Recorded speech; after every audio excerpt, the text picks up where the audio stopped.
Ahırkılık siyemiz vatandaşım.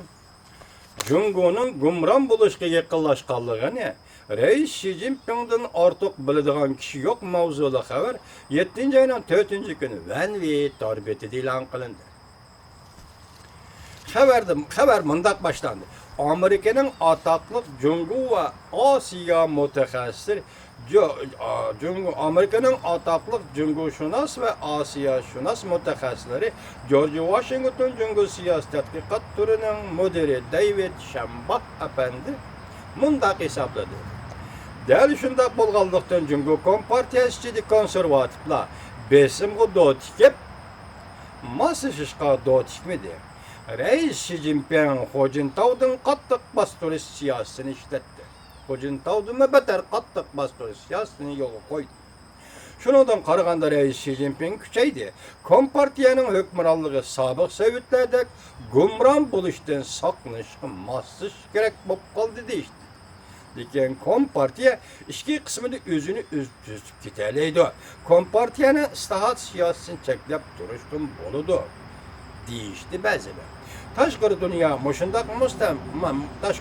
mushundaq mantaqaga tayanib fikr qilamdi.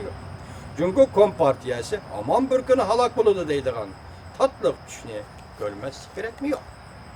Yuqori gaplarni aytgani Jungo aman bir kuni halok bo'ladi deydigan tatliq tushni ko'rishning zaruriyati bormi yo'qmi? Yoki vaqtimi kechikib qoldimi demoqchi bo'lyaptim.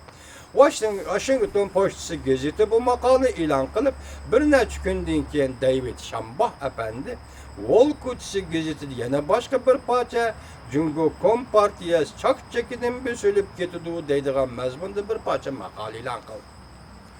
Gerçi qarama qudrat ko'rinsimi, kompartiya o'zi bilgandek boshqalar hargiz bilmaydiki, Jungoning siyosiy tuzilmasi gumron bo'lishga yaqinlab keldi.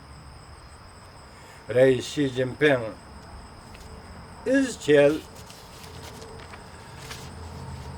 o'zining Jungoning Gorbachev bo'lib qolishidan saqlanib kelyapti. Reis Xi Jinping bu şekilde izchil holda o'zining tarixdagi Gorbachev aylanib qolishidan o'zi saqlab kelyapti. Lekin David Shambah mundaq hisobladi. Oxirgi hisobda Reis Xi Jinping Gorbachevga o'xshash oqibatga qoldi. Reis Xi Jinping oxirgi hisobda Gorbachevga o'xshash oqibatga qoldi. Uning mustabid tizimli siyosati Jungoning tuzumiga va Jungo jamiyatiga og'ir zarba elib keldi. Hatta butun Jungoning vaziyatini gumron bo'lishning g'irbiga ittirib qo'ydi. Oxir David Shambah apandi bu maqolada xulosa chiqarib mundaq dedi. Jungo kompartiyasining hukmronligi oxirgi bosqichga yetib keldi. Balki taraqqiyot vaziyati har qanday odamning tasavvuridan chunqur. U o'xshashda mundaq ko'rsatdi. Jungo kompartiyasining tinch, xotirjam holda Jungo kompartiyasi tinch, xotirjam holda zavolga yuzlanmaydi. Yakki voqealar hech qachon siyosiy hokimiyatning ichki qismida tinch yo'l bilan portlash xarakterli o'zgarishni keltirib chiqarmaydi. Uning halokatini kechiktirishi mumkin. Yoki bir maydon qalaymaqonchilik yuz berishi mumkin. Yoki Jungoda zo'ravonlik, tirkishish yuz berishi mumkin. David Shambah huquq ko'rishi yoki siyosiy o'zgarish orqali Reis Xi Jinpingni amaldan elib tashlashning mumkinligini qiyos qildi. Chunki Reis Xi Jinpingning chiriklik qorishtirishi haddidan oshib ketdi. Partiya, harbiy, siyosat sohasi, hatto savdo sanoat sohasida qo'llovchilarmi g'azabga keldi. Xi Jinpingning siyosati bularni g'azablantirdi dedi. Jungoda bir jumla turaqliq ibora bo'ldi.